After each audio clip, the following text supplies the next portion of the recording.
Welcome to Psychological Explorations with Dr. Michael Axelman. And Daniela. And John.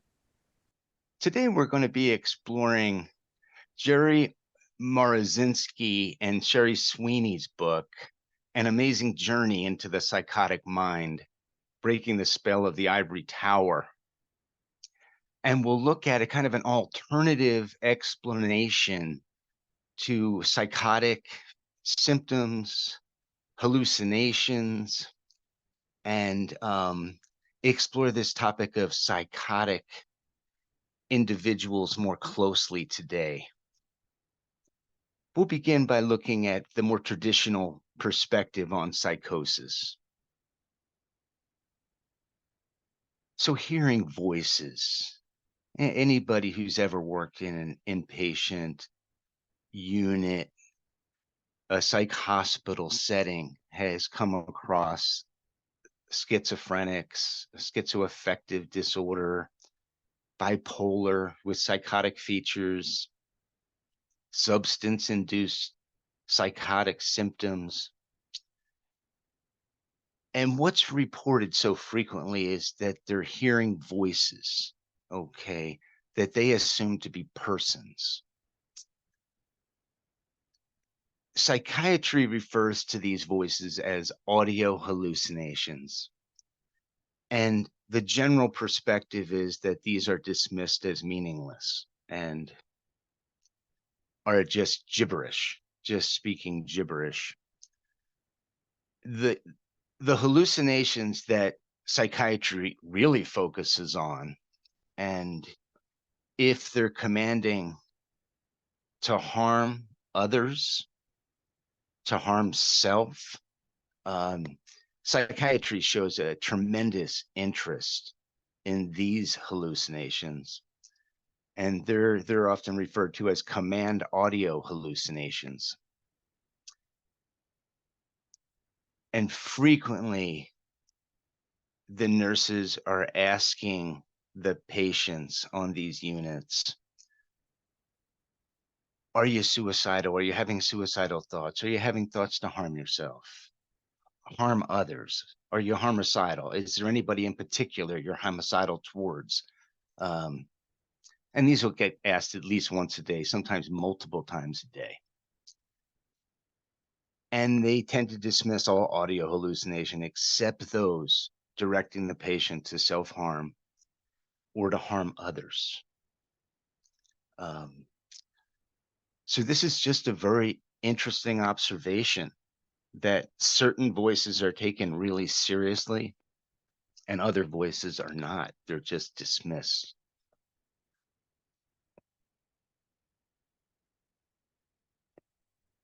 In the DSM-5 for schizophrenia, there's 5 key symptoms: the presence of delusions, presence of hallucinations.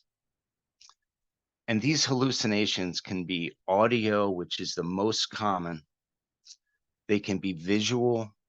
You're seeing shapes, images, shadows.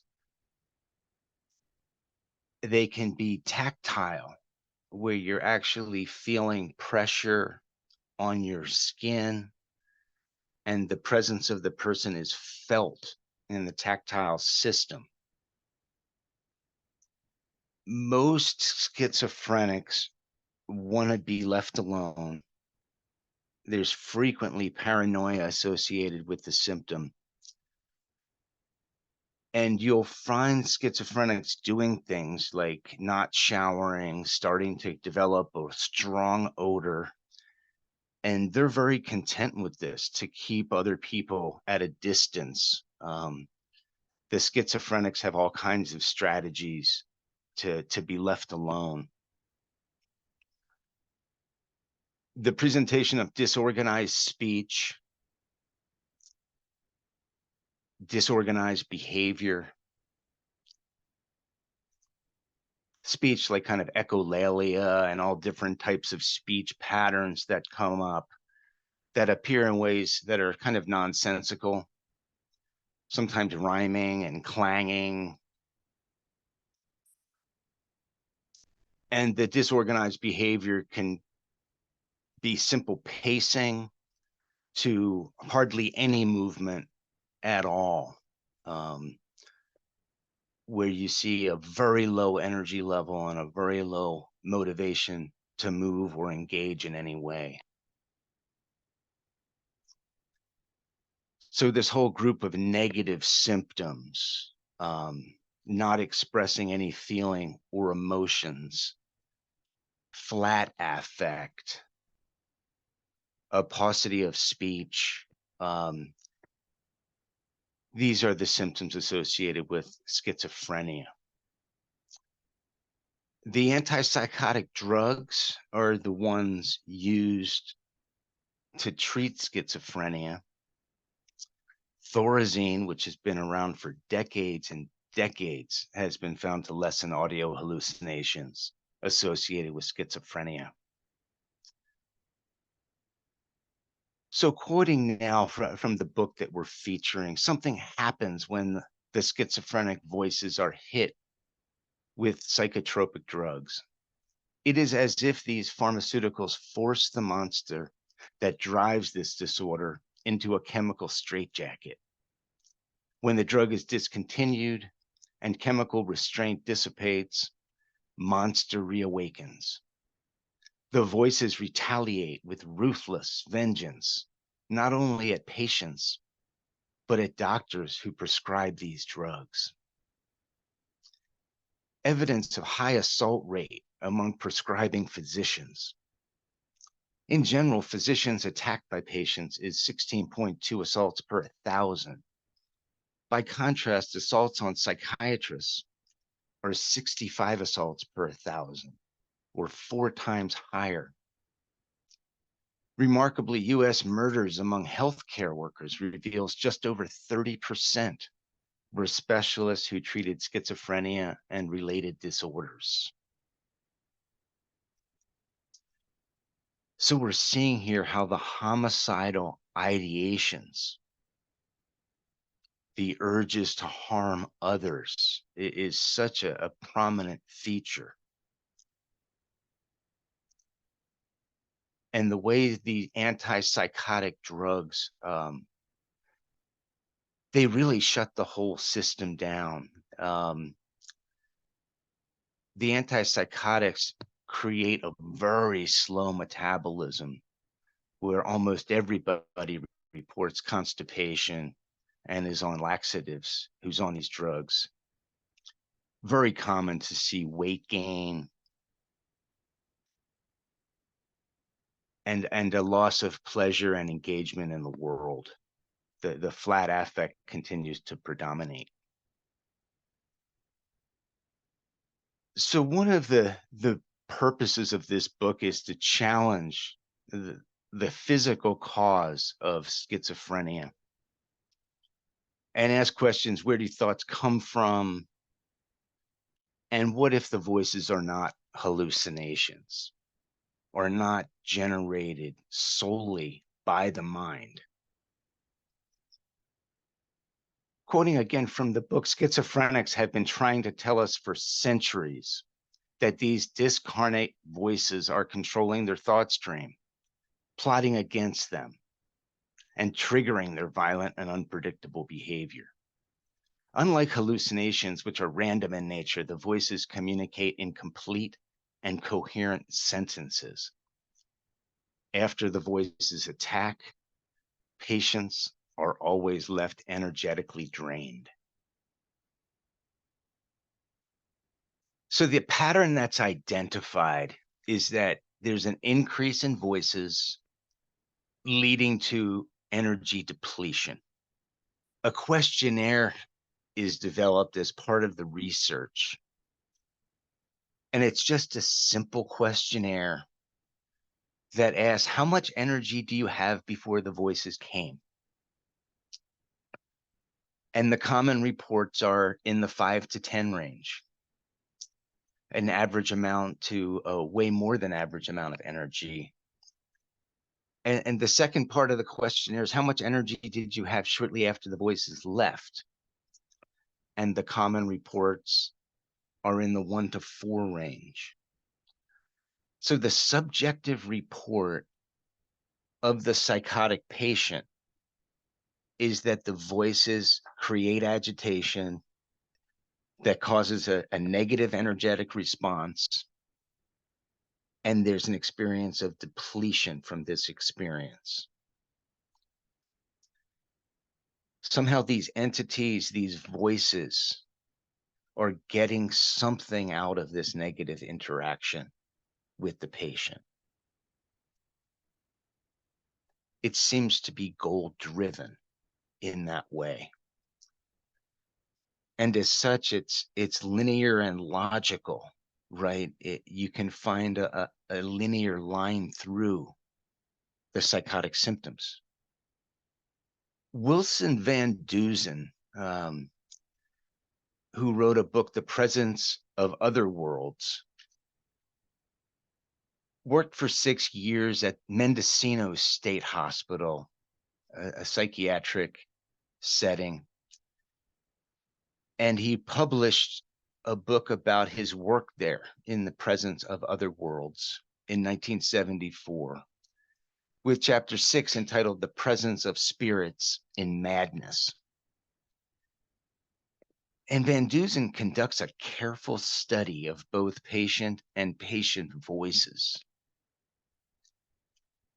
And this is quite remarkable that he was able to get this compliance from the voices, that he was able to administer the MMPI and the Rorschach to his patient and then independently to the voices.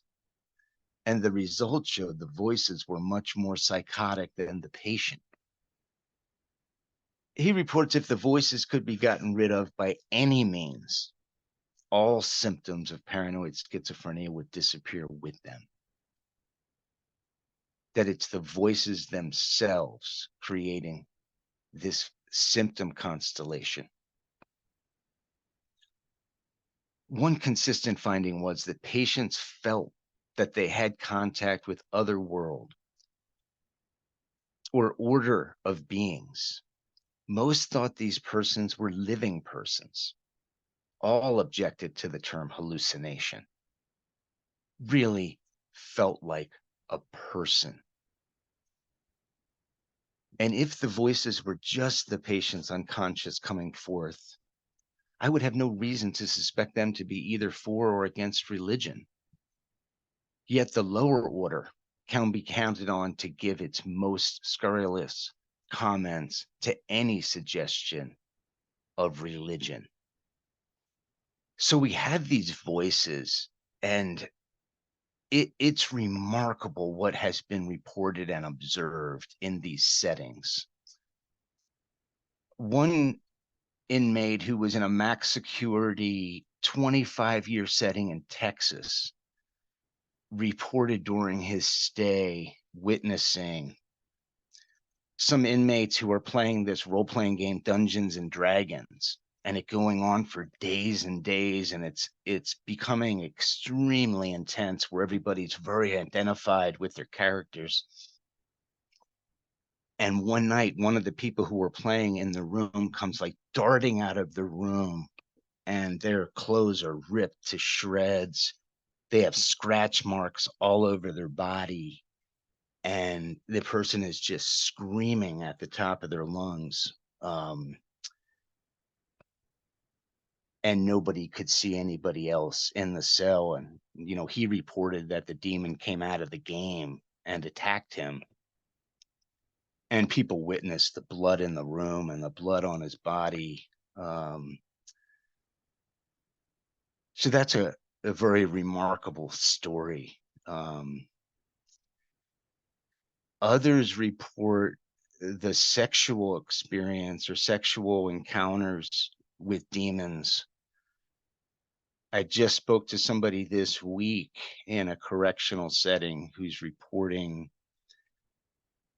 what psychiatry refers to as tactile hallucinations,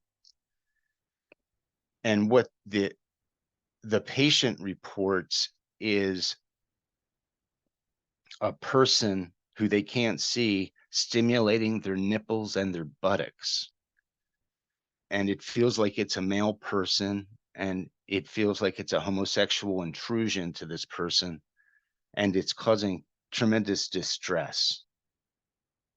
And there's a tradition in demonology about the incubus and the succubus. Um, the incubus is that male spirit, and the succubus the female, and they have uh, motivations to engage in this kind of sexual perversion. So some schizophrenics report very sexualized preoccupations, and others can report kind of religious preoccupations. So the second person who's involved with this book, along with Jerry Marzinsky, is Sherry Swiney. She reports her experiences from the first person. Yeah, she is not a therapist by training, but experienced these voices from a very young age. By training, she's a construction engineer, a prison reformer, and self-healed from voices. She reports that I was raised in isolation for the first 6 years of my life, when I was subjected to my father's experiments with World War II Japanese torture methods. During this time, I began to experience intrusive thoughts, which I did not understand. In my personal experience, everything the voices said to me about myself or others were complete lies. It is essential we comprehend that not all of our thoughts are our own. We all experience blatant negative thought insertions. This experience becomes clear when out of nowhere a horrible, vicious, demeaning, or harmful thought lunges into our awareness, unrelated to anything we were previously thinking. So this question of where do our thoughts come from is a really important one. Neurologists have not identified a thought generating part of the brain. So there's real reason to believe that it's processing, but not generating thoughts. The other historical reference that is really amplified in this book is the perspective of Emanuel Swedenborg, who is an 18th century Swedish theologian, scientist, philosopher, Christian mystic, who was a remarkable scientist who wrote treatises on the plant kingdom and the mineral kingdom. And for most of his life, he focused on science. And he went through an extremely profound religious experience. And in the last 28 years of his life, he wrote 18 metaphysical works. And the most famous of these is Heaven and Hell, 1758, where he explores a kind of a scientific exploration of both heaven and hell. He would slip into these states of hypnagogia, which is this state between waking and sleeping. And he reported being in this state for hours, sometimes the whole day, and have extended conversations in heaven with the angelic realm and in hell with the spirits. And he was given opportunities to kind of go through these conversations and experiences and actually feel in his being what it was like to be in these settings. He reported at times being able to have sustained conversations with the same angel day after day in such depth. It's really hard to understand how he was able to do this. And Swedenborg's perspective is that heaven and hell are both in the mind. They're internal mental constructions, and that we each have two spirits from each side, two angels and two spirits who we're born with, who we travel through this world with. and the angels have a role and the spirits have a role. And we are sandwiched between these two influences. And that's free choice. That's what constitutes free choice and free will for Swedenborg. And he refers to the spirits as extremely fond of fabricating, of lying, of making up stories, of speaking untruth. And in contrary to that, the angels will never attack, never try to influence directly as the infernal spirits do. The angels only ward off and defend. And they become involved when they're asked, when they're called to, where the infernal spirits follow their own will and intrude when they want to. Swedenborg on thinking. He reports that no thoughts are our own. Thoughts flow into our minds from positive and negative entities outside of ourselves. And the process of wrestling with this is what he refers to as the struggle for the mind. We are the choosers of which thoughts to entertain, right? Similar to tuning a radio. Where are you going to focus your energy? Man is the free space and the meeting ground of these great hierarchies. In effect, good and its opposite evil rule through this hierarchy of beings down to man who stands in the free space between them. The dark spirits access memory, lie, torment. These lower order spirits enter the man's memory and lose all personal memory. So somehow the spirits are able to access your memory, the things that you feel so bad about yourself about, your mistakes, your shortcomings, your failures. And the spirits will have you remember these and relive these and put you into very, very disorganized negative states. Depression, anxiety, fear are all played with through this process of the lower order spirits entering man's memory. And as we said through Swedenborg, right, they're extremely fond of fabricating and making up stories. They are the accusers. You're worthless. You're nobody. Nobody loves you. You have no value.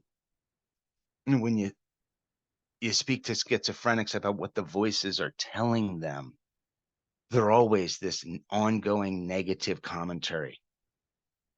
And they're familiar voices. They're voices that have been with them for a long time. The nature of evil spirits is such that the more innocent the person is, the greater is the ardor to inflict harm on them.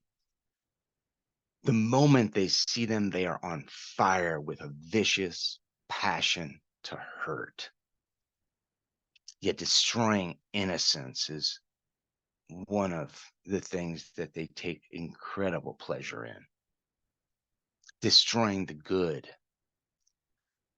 For Swedenborg, it's truth and good, faith and love, right? These are these two pillars. And the not good and the untrue are the pillars of the evil spirits.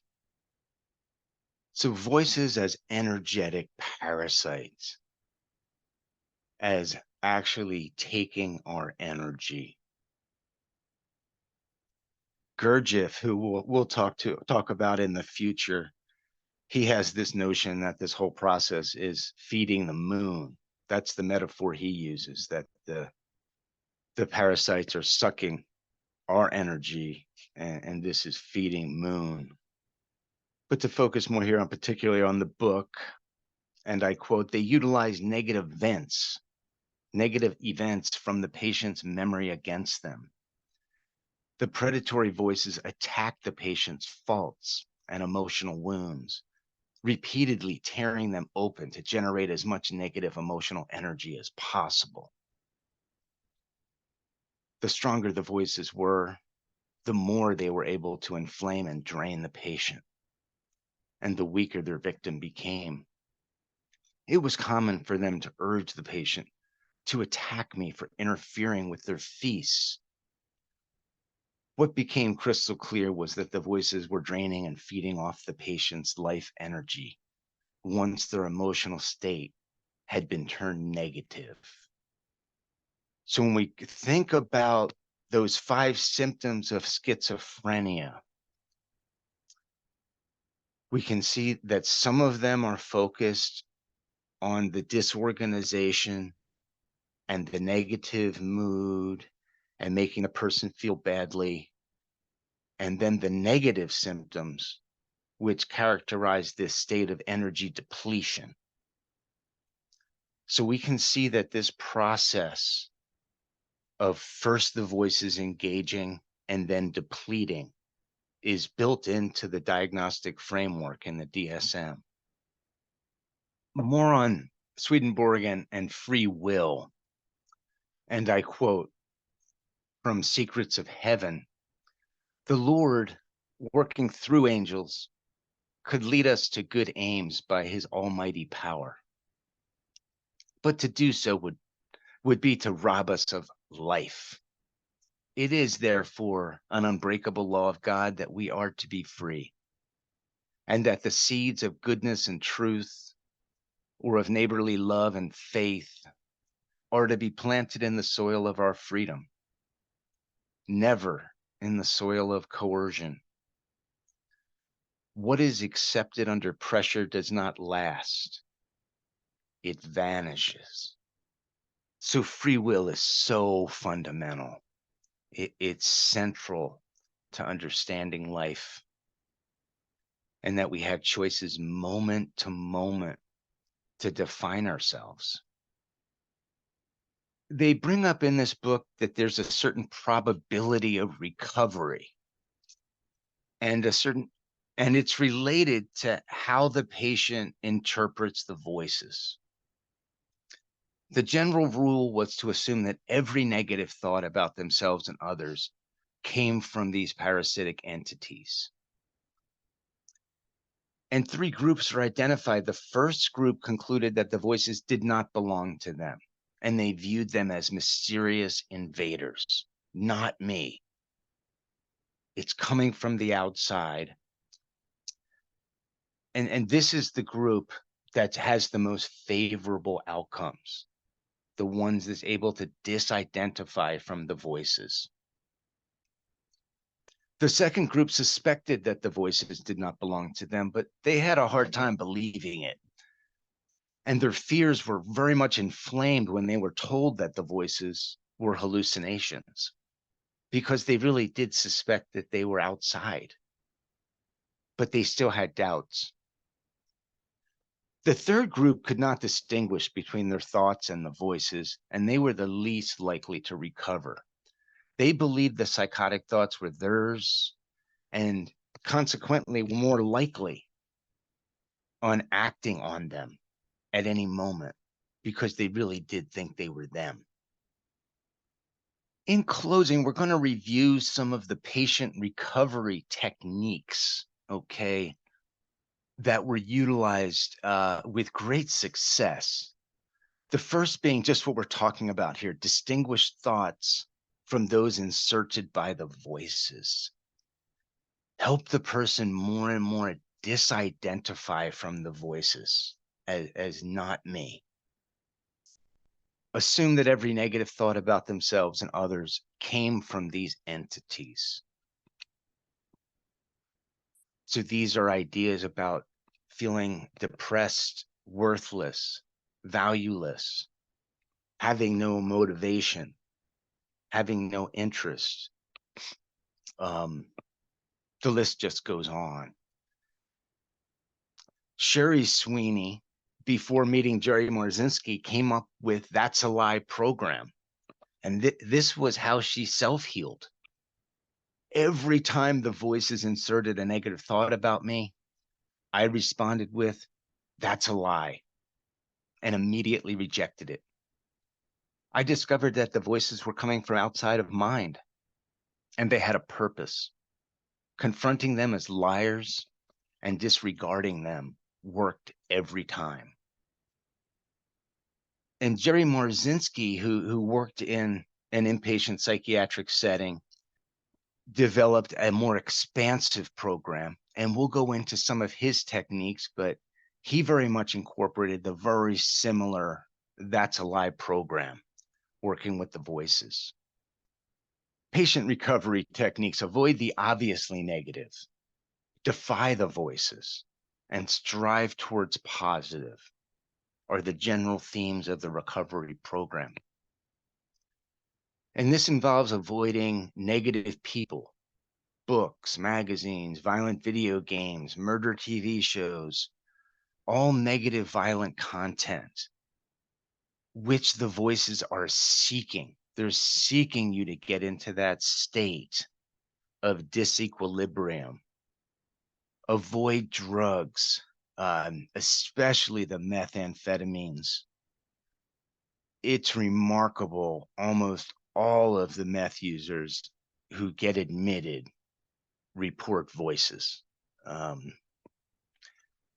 Sometimes coming down from the intoxication, they go away, and it's just part of the substance-induced psychoses. And other times there's dual diagnoses and the voices are present all the time, and then they get more amplified by the meth. But encouraging use of drugs and alcohol is always reported. So avoiding those things is critical. Do at least one or two good things for self each day. The voices do not want you to have positive experiences. Focus on the good. Gratitude. So you have an opportunity for shower in a hospital setting, and the voices will tell you not to shower. Right? Don't shower today. You're too tired. You stay in bed. They don't want you to do good things for yourself. It's a very common report. Focusing your mind on the good, on gratitude, thankfulness, peace, faith. Listen to only instrumental music. Avoid acid rock, rap, metal, or any lyrics that focus on a negative valence. Use prayer to affirm faith. Visualize one is surrounded by light. Many Christian schizophrenics report the use of the 23rd Psalm as very effective. Just repeating that out loud as a protective force. Many schizophrenics lose contact with family. And this is because the paranoid voices are telling them to be suspicious of so-and-so, to break contact with so-and-so, so that they can become more influential. And these other real relationships become less influential in this person's life. So it's strong influence that needs to be broken, and encouraging defying of the voices and to remain in contact with family, friends, and loved ones. This is an example where you really have to, it's a lie. I know my family loves me. You're telling me a lie here. And monitor thoughts for negative assertions. Appeal to positive entities for assistance. And some refer to that as the angelic realm, a guardian angel. It can be as simple as just referring to the belief that you have a benefactor, that there's a positive force out there watching over you that you can appeal to.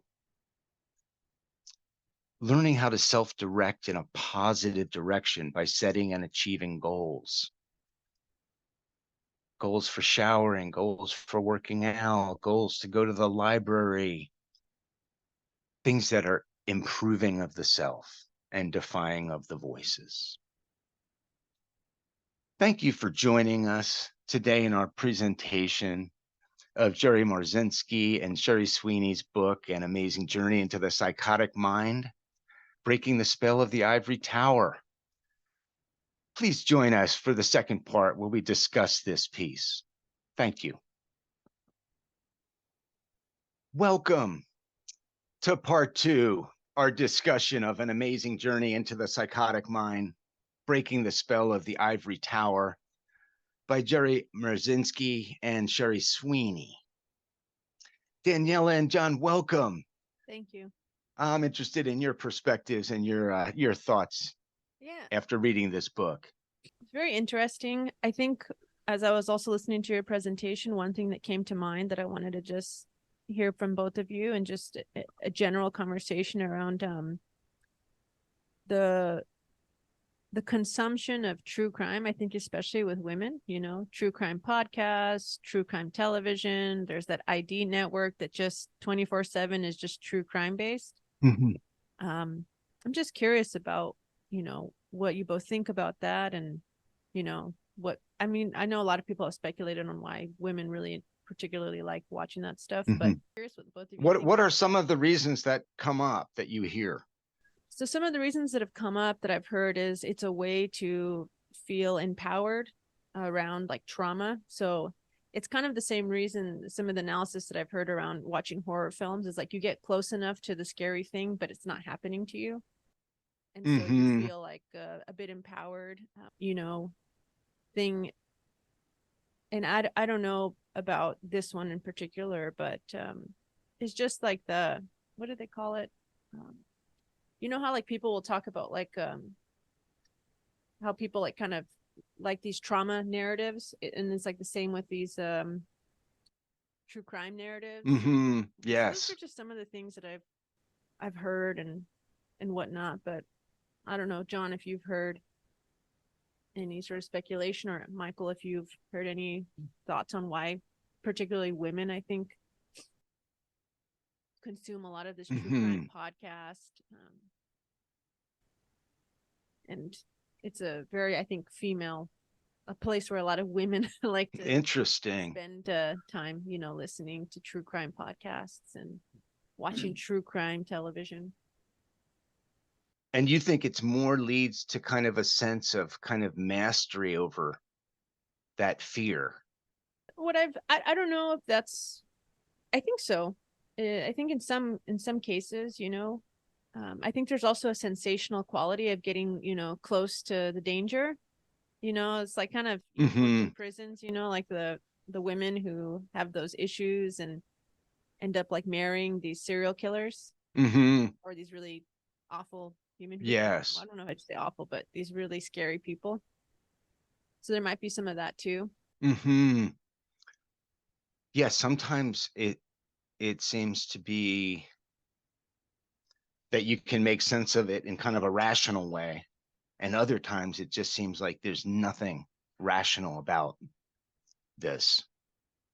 Of course, I think the perspective from this book would be that there's a negative influence, an entity that's pushing somebody in this direction of spending time thinking about this aspect, right? The negative side from Swedenborg's perspective. Yeah. So that's the struggle for the mind. Well, and I think it's important too to acknowledge that the world is a more dangerous place for women, and kind of across the globe, right? I mean, I think there's something about, I mean, just statistically, right? I mean, women are subjected to more violence, domestic violence, assault, rape. I think there's probably a sense of, women have to be a lot more vigilant, just out and about. So there's maybe something in, this media where it sort of confirms this sense of the danger out there. And then, but, so this idea of maybe Daniela talking about consuming it as a way of trying to make sense of this vulnerable position a lot of women find themselves in. You know, that sort of force from the outside you're talking about could also, you know, be in some way a result of just how we organize ourselves socially, and that's leads to a vulnerability, right, for women that that does seem to make the world a more threatening kind of place.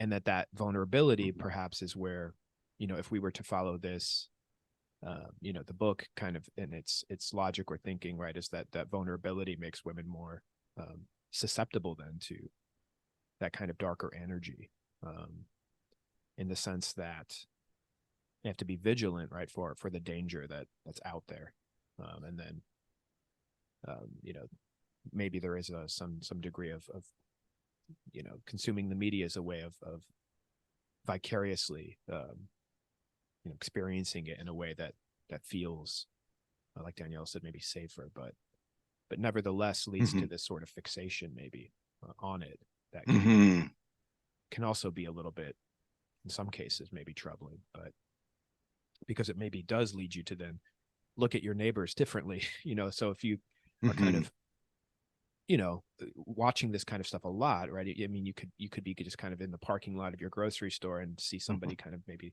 just glance your way and think, oh God, you know, kind of, and just start to get more vigilant and more sort of paranoid when it comes to your neighbors, your community. And in that case, it can be a little bit troubling, maybe. Yeah, from that more traditional psychoanalytic perspective of the repetition compulsion associated with trauma,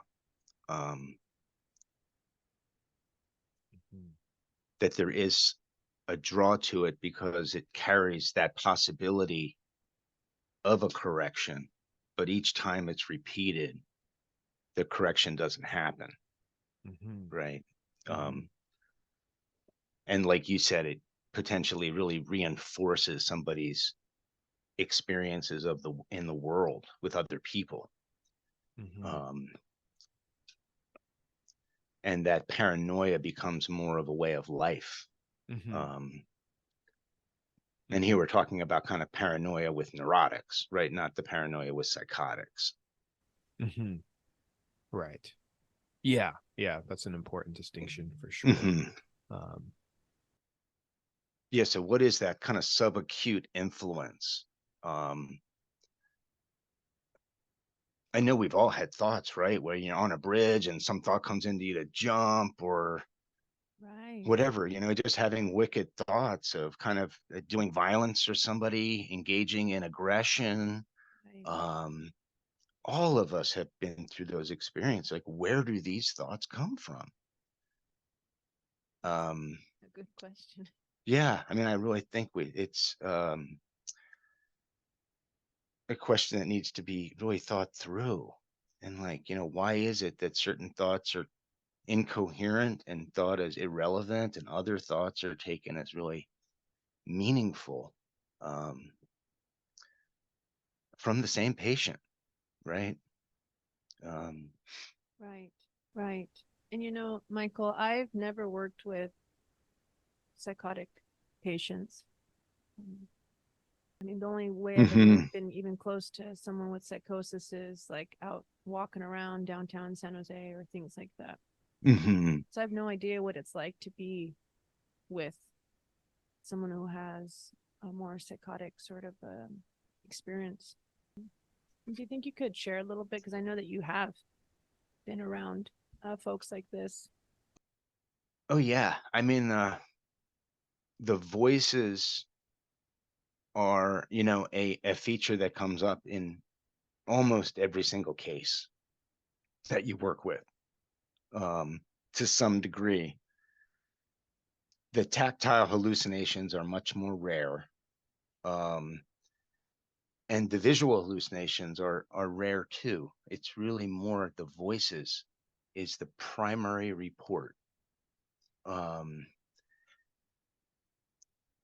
And what they highlight in the book, they talk about the most disturbing things for schizophrenics is when the multiple voices all go into super loud screaming at the patient.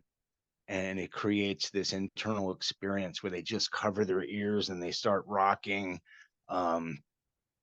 It becomes just extreme attack Right. on the inmate or the person in a correctional setting or a psychiatric state hospital.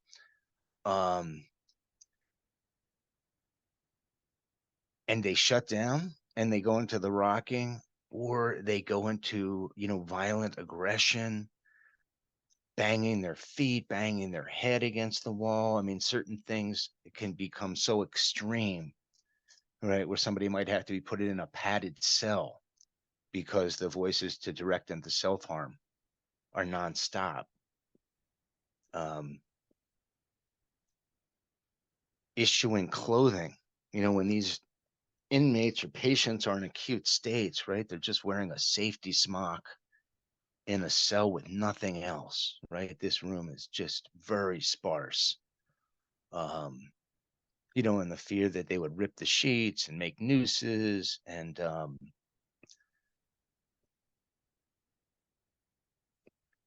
creates an environment that's very hard for staff. And as we talked about in the first part, the tendency to give people who are highly agitated, right, antipsychotic medicine, sedatives, any effort to kind of calm the person down.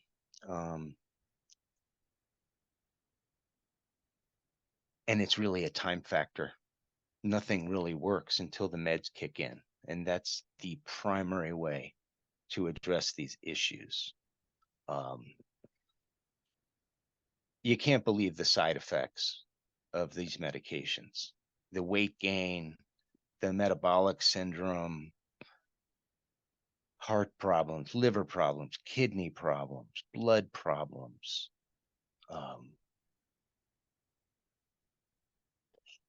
It's so sad to see the co-occurring issues that are basically medication side effects.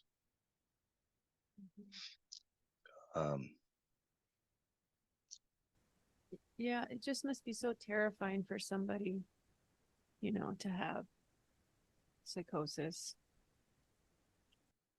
It's so fear-based. Yes, you can't believe the fear, right?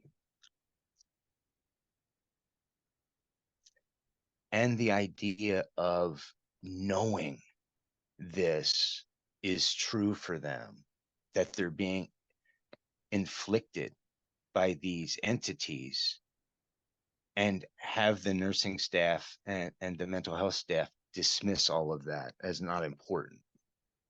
Mm-hmm. Well, yeah, and I think that takes, that's one thing that I noted during the presentation was that, even if you aren't, even if you consider yourself a more skeptical person, or, you consider the idea of, good and evil forces sort of a little too out there for you, just taking a pragmatic, practical approach to treating patients like this by taking their world kind of seriously, or going into their world and taking it seriously. And that there seems to be, and this is my guess, I haven't looked at any research, but that psychiatrists or physicians or helpers who generally meet the patient in their world and take it seriously probably do a lot better than those who do look at all of these symptoms or the voices and hallucinations as essentially meaningless, or just babble.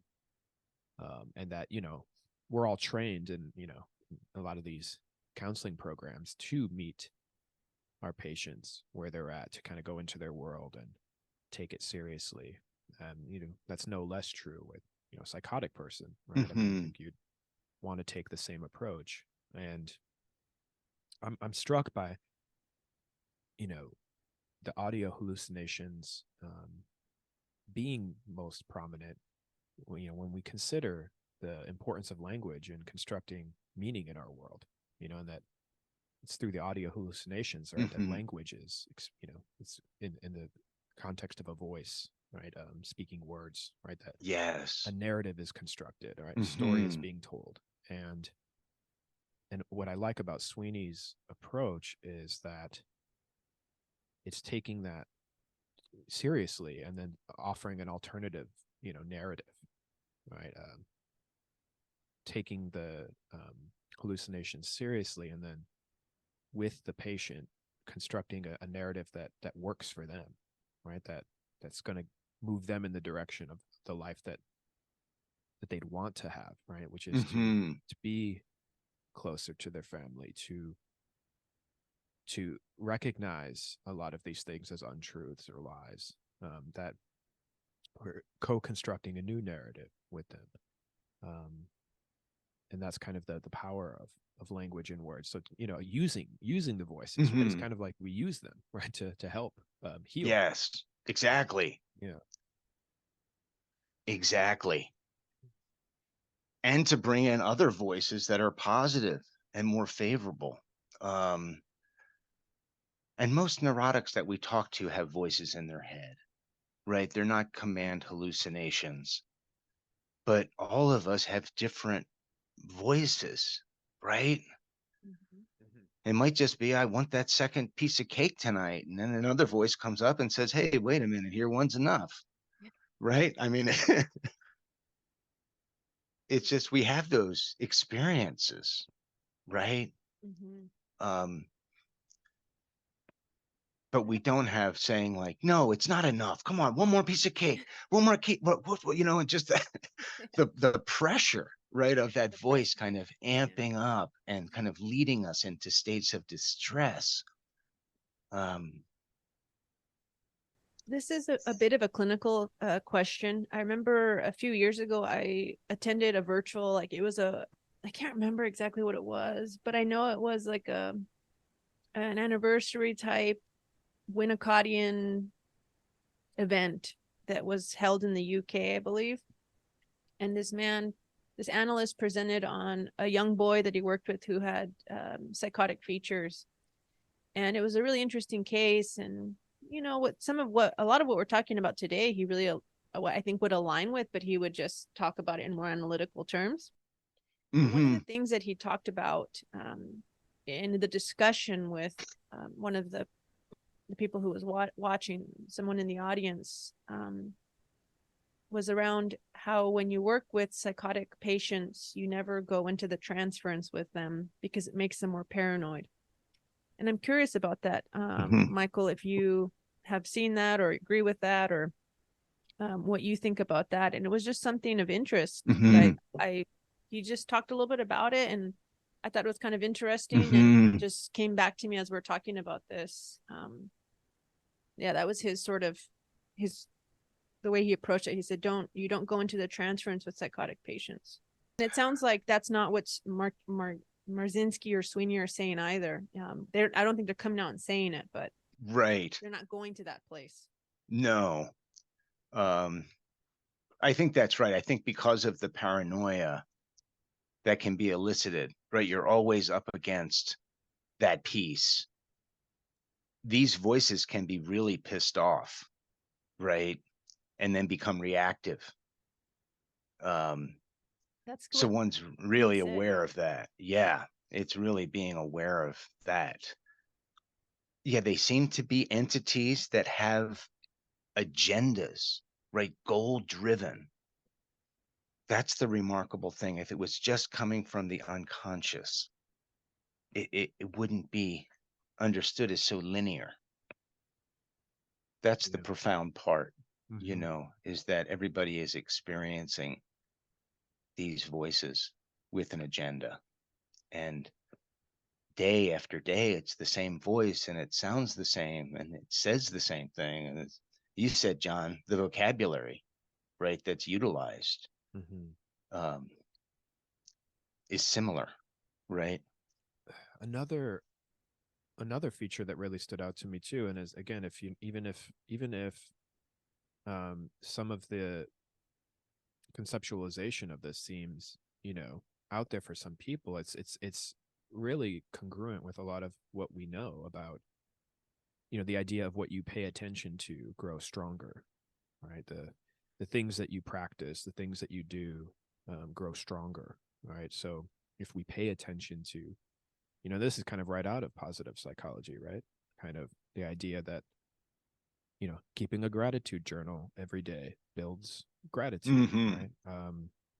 Attending to things that, give you life and that you're interested in, and doing those things, and, those grow stronger, right, through attention and awareness. And so that kind of stood out to me too in your presentation, right? This idea that what we attend to, what we focus on, what we put our energy into will get stronger. And so that's where there's some space for free will and choice, right, in everyday life, where we can either move in the direction of, kind of like, I think of the folks from acceptance and commitment therapy, the ACT Mhm. folks, who kind of Yes. talk about that, moving towards valued directions, in that choice point where Mhm. tension is high, and,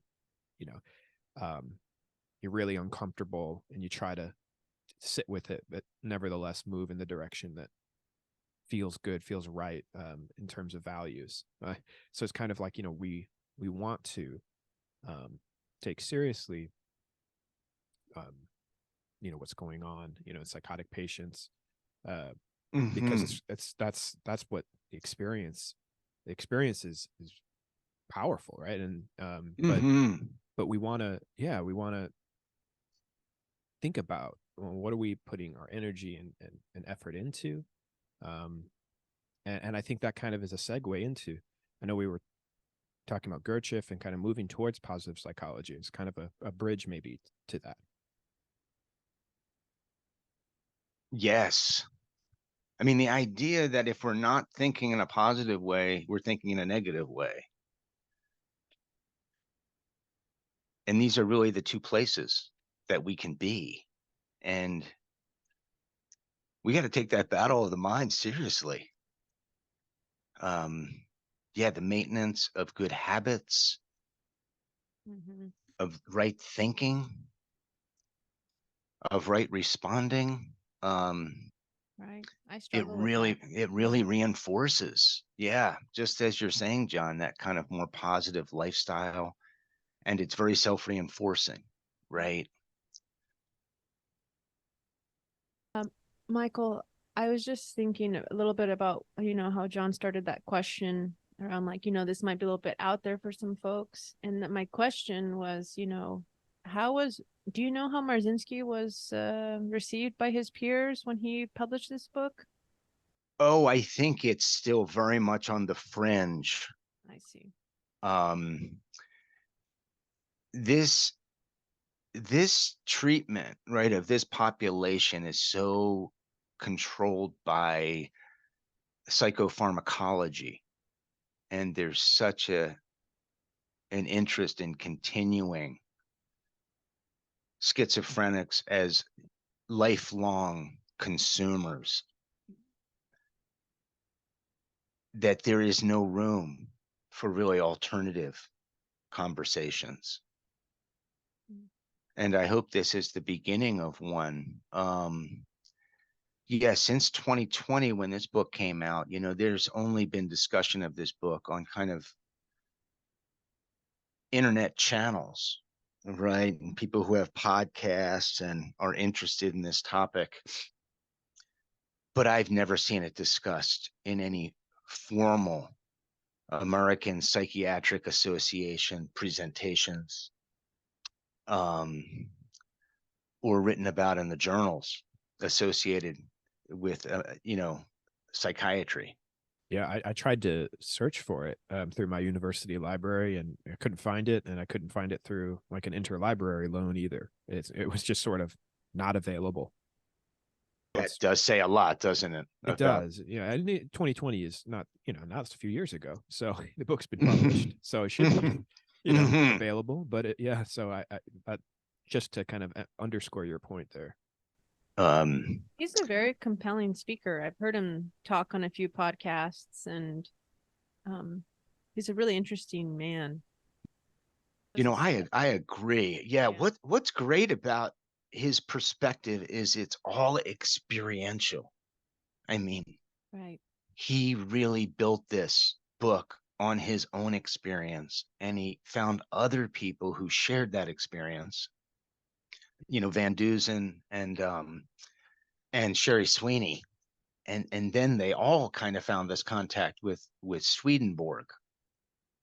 But the psychiatric view of this is so shaming and humiliating, right? If somebody would bring this up in a professional setting, there would be no way to have a proper discussion on the topic.